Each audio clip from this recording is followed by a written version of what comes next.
Souveraineté de Dieu. Quand on dit souveraineté de Dieu, ça veut dire quoi? Quand on dit souveraineté de Dieu, ça veut dire quoi? Ça c'est gros français. Terre à terre, ça veut dire quoi? Oui, mon petit. Qui veut ajouter quelque chose? Oui, Tim. Hein? Oui, il y a quoi? Quand on dit qui est souverain, quand on dit un pays est souverain, ça veut dire comment le pays là ne reçoit pas d'ordre de qui que ce soit. Le chef a dit qu'il veut faire, il va le faire. Voilà.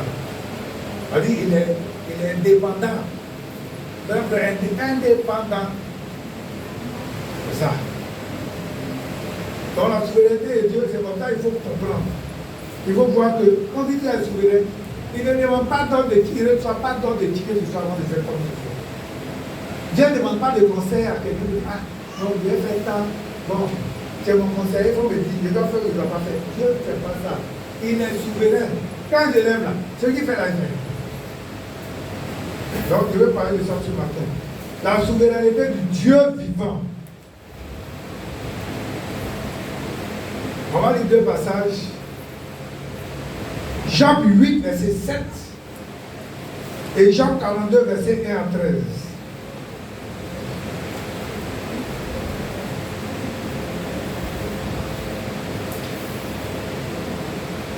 On va commencer la lecture par une parole de promesse.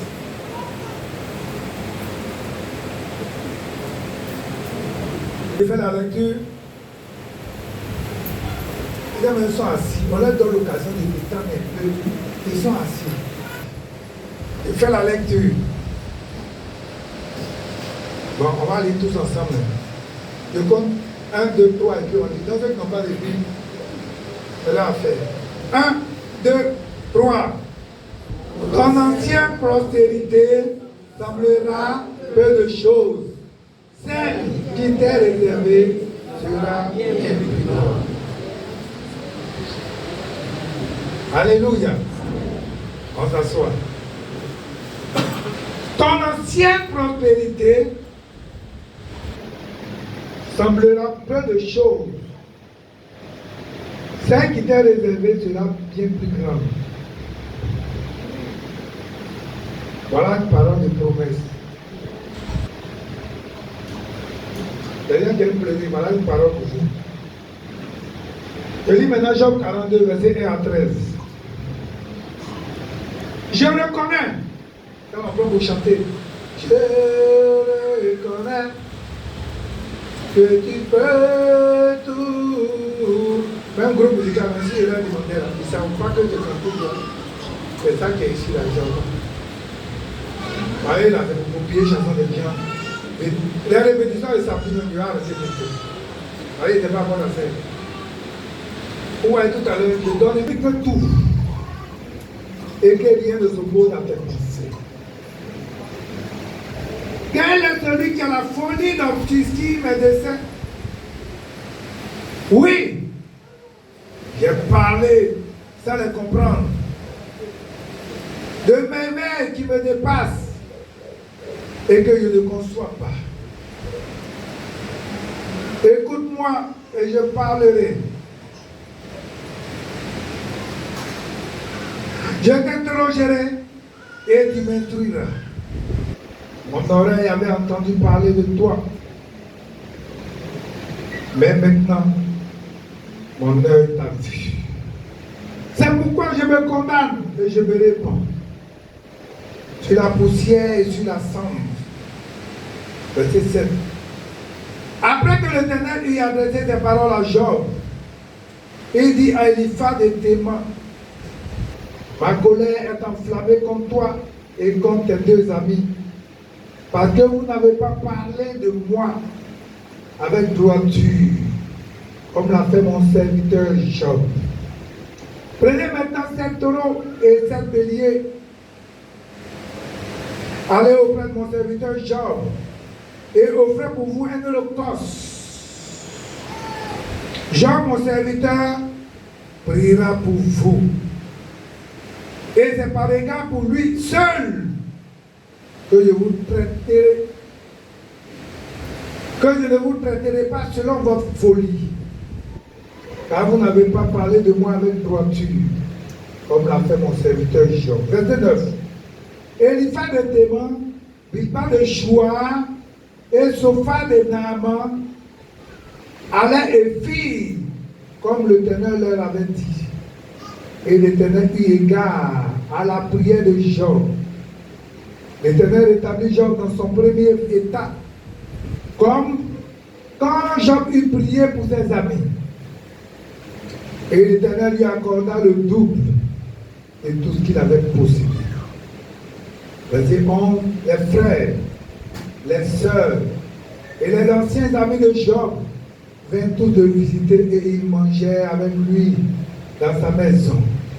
Il le plaignit et le consolait de tous les malheurs que l'Éternel avait fait venir sur lui. Et chacun lui donna un kessita et un anneau d'or. Verset 12. Pendant ces années de Job, ces dernières années, Job reçut de l'Éternel plus de bénédictions qu'il en avait reçues dans les premières. Il posséda 14 000 brebis, 6 000 chameaux, 1000 paires de bœufs et 1000 ânesses. Verset 13. Il eut 7 fils et 3 filles. Seigneur, bénis ta parole. Donne-nous l'intelligence de la comprendre. Au nom de Jésus. Amen. Alléluia. Alléluia. Est-ce que quelqu'un me voit? Voilà donc ce que je voulais partager avec toi ce matin. J'ai commencé par une parole de promesse. Vous voyez, en tant que normal chrétien, tu dois connaître les versets de promesse. Ce verset de promesse là. Il dit ton ancienne prospérité semblera peu de choses. Celle qui t'est réservée sera bien plus grande. Ça vient chrétien quand tu as vu ça. Même si tu as perdu une maison, comme je suis en train de raconter ma fille, là, ça c'est une parole de consolation. Dieu est en train de te dire que ce que tu avais avant, que tu as perdu, pour lequel tu es en train de pleurer là, Dieu dit que ça sera petit par rapport à ce qu'il va te donner. C'est pas une parole de promesse. Et ça, ça t'a pris dans la vie de tout le monde. Tu as eu un mari, il est parti. Dieu qui va te donner un mari meilleur.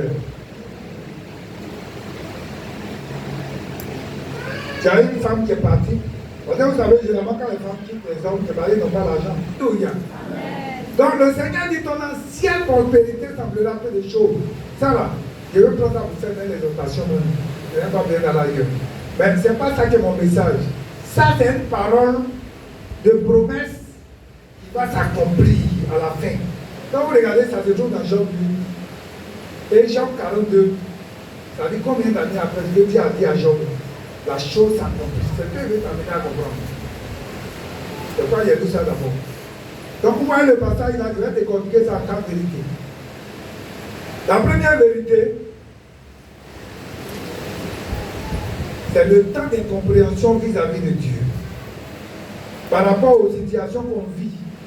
Le temps d'incompréhension vis-à-vis de Dieu. Par rapport aux situations qu'on vit. Et je vais t'amener à comprendre que, bien après, quand il y a des situations qui arrivent, on ne comprend pas. Dans un premier temps, il n'y a pas quelqu'un qui va bénir. Quand une situation arrive, on ne murmure pas d'abord. On murmure. Et le cas de Job qui est arrivé, la Bible dit que Job, là, la situation que Job a vécue, c'est une situation qui a été préparée depuis le ciel. Comme toutes les situations d'ailleurs. Mais Job, c'est un peu comme une situation, si on peut appeler ça comme ça. Dieu est en train de faire un peu un guillemets dans la cour de Job. À Satan. Et de sorte que Job va vivre des situations que lui-même ne comprend pas. Parce qu'il c'est un Dieu d'amour. Et la Bible même nous dit que Job était un homme intègre. Donc Job même ne comprenait pas sa situation. Et puis Job, chaque fois que ses enfants sortaient qui venaient, on dit Job faisait des sacrifices. Parce que c'est dit peut-être mes enfants ont péché. Donc Job ne pouvait pas comprendre cette situation qui lui arrive. Dis-moi amen si tu me suis. Mais quand la situation arrivait au départ, Job même ne comprenait pas. Et comme il ne comprenait pas, sa femme même ne comprenait pas. Parce que vous savez que les femmes, quand on est avec elles, on a la mairie, on dit pour le meilleur et pour le pire. Mais les femmes, elles sont favorables pour le meilleur. Mais il ne faut pas pire. Quand pire vient, il faut que ce soit l'homme qui débrouille pour gérer ça. Ça aussi, c'est ça qui est la vérité que les femmes ne veulent pas entendre. Quand on dit pour le mariage, pour le meilleur et pour le pire, c'est-à-dire pour le meilleur, où il y a les tribulations, dans tout ça, c'est les deux qui devaient comme ça soudés. Mais malheureusement, ce n'est pas ce qu'on voit. Quand c'est bon, voilà. Alors, quand c'est bon, on va te regarder, c'est mon époux. Quand c'est pas bon, c'est le père de mes enfants. C'est-à-dire, elle est encore à la maison, elle dit, lui là, c'est le père de mes enfants. Quand le père est de la maison, comment? C'est pas ton mari. Lui là, c'est lui là, c'est le mari. C'est le père de mes enfants. Alléluia. Donc, vous voyez quand le temps, la situation arrive, c'est un temps d'incompréhension. On se pose beaucoup de questions. Ça arrive à tout le monde, soit serviteur de Dieu, quand c'est des moments qui arrivent, tout le monde s'interroge. Mais pourquoi peut-être cette situation arrive? Pourquoi ceci? Pourquoi il y a des situations qui arrivent là? C'est plus tard. Et puis tu vas te dire, donc après cette situation qui va arriver, Dieu a fait ça dans ma vie. Mais toi, tu n'arrives plus le temps de murmurer, tu te plains. Pourtant, Dieu lui déjà préparé quelque chose pour toi de savoir. Alléluia. Vous voyez donc ceux-là, par exemple, ils sont ici dans Barak. Vis-à-vis de Dieu, par rapport aux situations qui nous arrivent, par rapport aux incompréhensions, par rapport aux situations que nous vivons. Quand la situation arrive là, on ne comprend pas, on murmure, on se pose des questions. On fait beaucoup de choses. Mais je veux que tu comprennes à partir de maintenant que quand une situation arrive là, il faut faire attention pour ne pas pécher. C'est quoi la Bible dit? La colère, ça peut arriver. C'est tout de suite arrivé, il passer comme ça. Et puis il vient, il marche sur le pied, m'a abusé, et puis tu es arrivé sur le pied. Elle va me pousser d'abord. Elle va faire il y a la colère même d'abord. Et puis elle va chercher à se maîtriser. Tu vas même dire, tu ne vas pas créer ou bien quoi. Ça, c'est vous comprenez. C'est un sentiment normal qui arrive dans la vie d'une personne. Pour une parole qu'on a dite et autres, tout ça. Mais la Bible dit que le soleil là. Tu ne vas pas faire quoi? Attendez. Moi, je rêve. Le soleil là. Elle rêve, c'est quoi? Il est tout le temps. Ah, mais il y a des problèmes. Il est arrivé, c'est pas moi. Le soleil, elle ne va pas faire quoi? Quand la colère arrive, le soleil doit faire quoi? Le soleil doit se coucher sur la colère. C'est ça qu'elle va faire du sol. Donc vous comprenez? C'est ça. Parce que le temps d'incompréhension qui arrive là, on doit aussi pouvoir se maîtriser pour ne pas qu'on déborde. C'est quoi mon deuxième point que je vais développer? La deuxième vérité là. Ne point pécher volontairement contre Dieu. Quand ce genre de situation arrive là, bien aimé, il faut faire un effort. C'est vrai, tu peux t'asseoir, tu peux ne pas être content, on va te voir, on va dire qu'est-ce qui se passe. Mais il ne faut pas pécher contre Dieu. La Bible nous dit le cas de Job là. Quand il n'est pas arrivé, Job, on dit qu'il a été frappé d'un ulcère malin. Il a tout perdu. Ses enfants sont morts. Tout ce qu'il avait, tout est mort. Tout est perdu. Sa femme lui a dit quoi? Mon ami, toi tu persistes dans cette souffrance-là. Quand tu penses que moi, il y a le temps, tu es malade, tu es allé te soulever, aller te laver, aller ceci, cela, il ne veut pas aller faire mon yéyé. Il faut mourir, moi je vais me remarier. Il faut mourir vite, je vais me remarier. Moi je ne suis pas dans ça là. C'est moi qui vais te soulever, aller te laver, aller te laver. Moi je n'ai pas tout le temps là. Et là, prends mon sac à main, aller me procurer. Donc, il faut maudire Dieu. Il faut mourir. Oui, c'est pas que la femme des gens va dire. Donc, quand elle a dit maudire Dieu, il meurt là. Vous voyez que toutes les gens ont dit là, si on devait écrire là, la Bible là, ça a l'air comme maison. Hein. C'est pourquoi ce que la femme de Job a dit là. Ce qu'elle a dit et puis on n'a pas écrit là. Dieu m'est en train de me dire pourquoi je vous répète ça. Donc, vous me regardez comme si c'était. Comme si c'est moi qui suis en train de monter. Un homme est assis là, je vais dire un de quelle femme qui est prête à soulever un homme, aller le laver, venir le faire coucher, venir quoi. Les femmes ont fait d'accord avec les jeux, on va venir. Ah, quand c'est bon là, on n'a rien vu.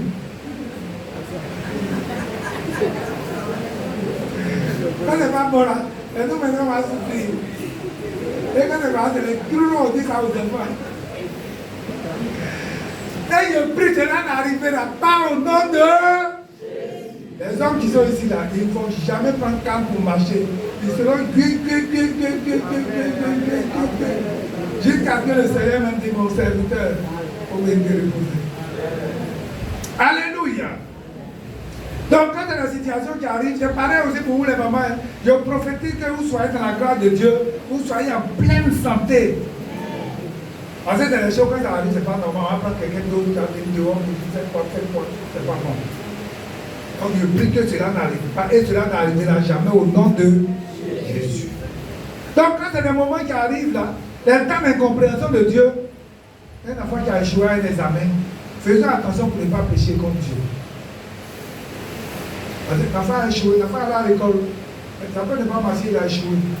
Ce temps d'incompréhension là, ça ne doit pas nous amener au péché jusqu'à ce qu'on ait pleuré nos maris et autres, tout ça. Généralement, on doit pouvoir garder le calme, on va rendre grâce au Seigneur. Seigneur, mon enfant a fait l'examen, ça n'a pas marché. Mais au moins, il a gardé en bonne santé toute l'année scolaire. Et c'est que l'année prochaine, ça va aller. Mais on ne doit pas pécher contre Dieu. La Bible dit que Dieu, Job, dans cette situation-là, Job n'a pas péché. Ses amis sont venus raconter leur vie, ils sont venus parler. Vous voyez après, Job leur dit, Dieu leur dit, votre attitude ne m'a pas plu. Parce que votre comportement, vous avez péché contre moi. C'est pourquoi vous devez offrir des holocaustes pour que mon serviteur Job prie pour vous. Parce que vous là, je ne suis pas content de vous. De la manière où vous avez parlé en insensé là. À un moment donné, ils ont poussé Job à parler un peu comme ça. C'est là Job, Dieu va te révéler à Job, Job dans tout. Quand vous avez les Job dans tout, là, Dieu va poser des questions à Dieu. Pour dire, mais depuis que toi tu vis, tu ne pas remonter au matin. Tu sais qui a fabriqué la mer, tu sais qui a fait ceci, qui a fait cela, qui a fait cela. Job s'est resservi très rapidement. Et c'est pourquoi Job lui dit, Dieu lui dit ici que ce sont tes amis là qui ont péché. Et tu vas prier pour nous. Alléluia. Bien aimé, quand une situation arrive là, évitons le péché. Évitons le péché volontaire. C'est pas le dit, évitons le point péché volontairement contre Dieu. Évitons le péché volontairement. Il y a les péchés volontaires. Il y a les péchés involontaires. Vous voyez une situation, tout à l'heure, il marche sur le pied, il m'a dit, comme je l'ai dit, elle va me pousser. Ça, c'est volontaire. Mais il ne faudrait pas que la chose persévère. Vous dites, l'homme de la majesté, son pied, là, il va dire, lui, ceci, cela, et où. Là, la chose devient, ça continue dans la volonté. Mais sinon, ça arrive de façon involontaire.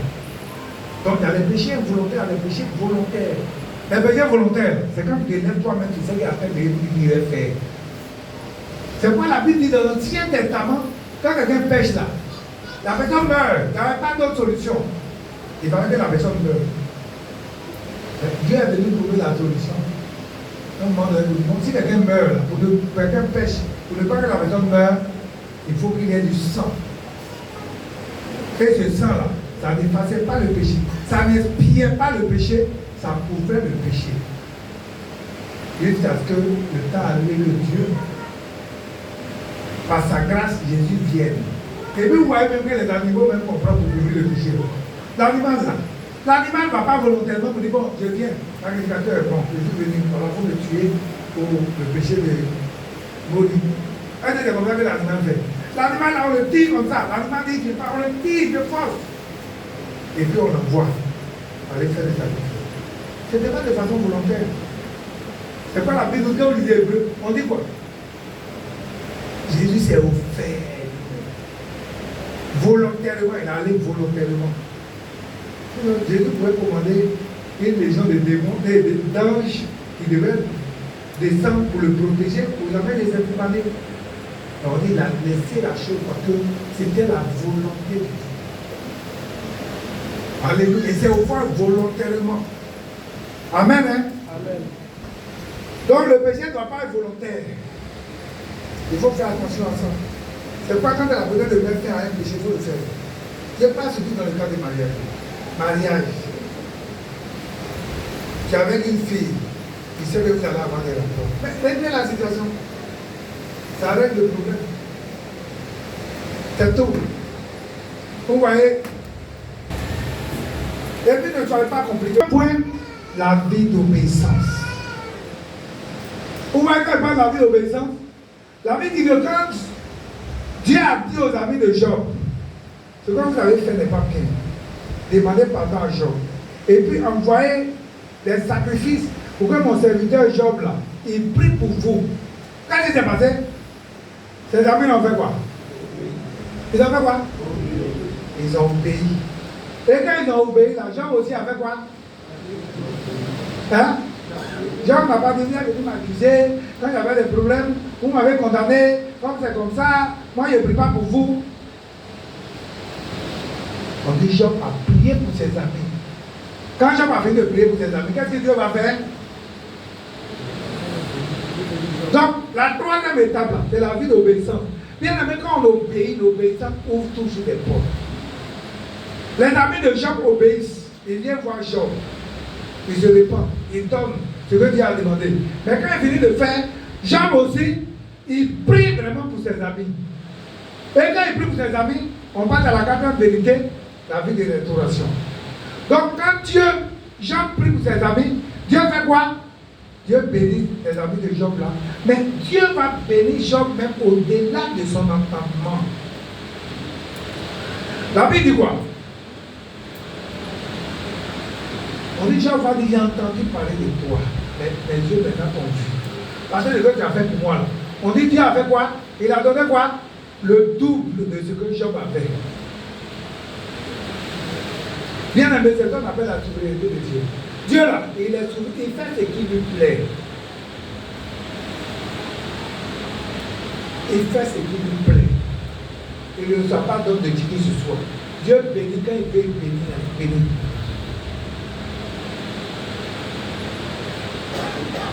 Mais la vie d'obéissance aussi amène à la restauration. Job a obéi. Il a prié pour ses amis. La Bible dit que Dieu a béni ses amis. Vous voyez, les gens sont venus. Quand on dit ceux qui sont venus dans la cité, on dit les anciens, la vie des gens, ceci, cela. Vous allez voir les gens qui sont moqués des gens. Hein. Mais comme il y avait fait, ils sont tous venus, hey, mon ami, Dieu te bénit vraiment, tu es béni, tu es béni. Mais tu vas voir que les yeux là, la dame qui était là, il se moquait de lui. Lui, il n'a pas dit c'est lui qui a l'argent. Voilà, maintenant il n'a plus rien, il est ruiné comme lui ici. Mais on dit quand Job a été béni là, il a organisé fête là, les mêmes là sont venus. Ah, mon ami, non, toi t'es trop bien. Tout le monde savait que Dieu allait te bénir. Vous voyez. Mais Job, il a ouvert sa main. On dit qu'il a reçu tout le monde. Ceux qui sont venus, ils sont venus dans un cadeau. Et il a béni le Seigneur. Il a glorifié le nom de son Dieu. Bien aimé, voilà c'est la démarche que nous devons faire. Que nous rentrons véritablement dans la grâce du Seigneur. Le livre de Job avait une grande ligne. C'est le résumé que je viens de te faire ce matin. Si tu as compris ça, quelles que soient les situations qui vont arriver là, tu vas pas t'enfermer, non, Marie là, moi il y a eu temps, c'est là, il n'est pas pris avec elle. Moi, quand je vois des hommes qui disent là, moi il n'est pas pris avec elle, mais tu vas prier à la personne, tu vas prier pour la personne. Dieu peut te révéler à temps pour dire, lui, il a pas prié. Moi, quand ils sont partis d'ici, après je prie pour eux, et moi au Seigneur. Le temps d'incompréhension d'abord, la troisième temps d'incompréhension. Dit la vie de Dieu par rapport aux situations qu'on vit. Et puis après, quand on dépasse comme ça, là, la Bible dit qu'on ne doit pas pécher. On ne doit pas pécher parce qu'il y a la situation qui est là. Maintenant, il y a le temps d'obéissance. La vie d'obéissance. Où on prie. On suit les recommandations que Dieu nous donne. Et si on suit vraiment les recommandations que Dieu nous donne, c'est sûr que Dieu va nous appeler à la restauration. Et on va oublier toutes les épreuves qu'on a vécues.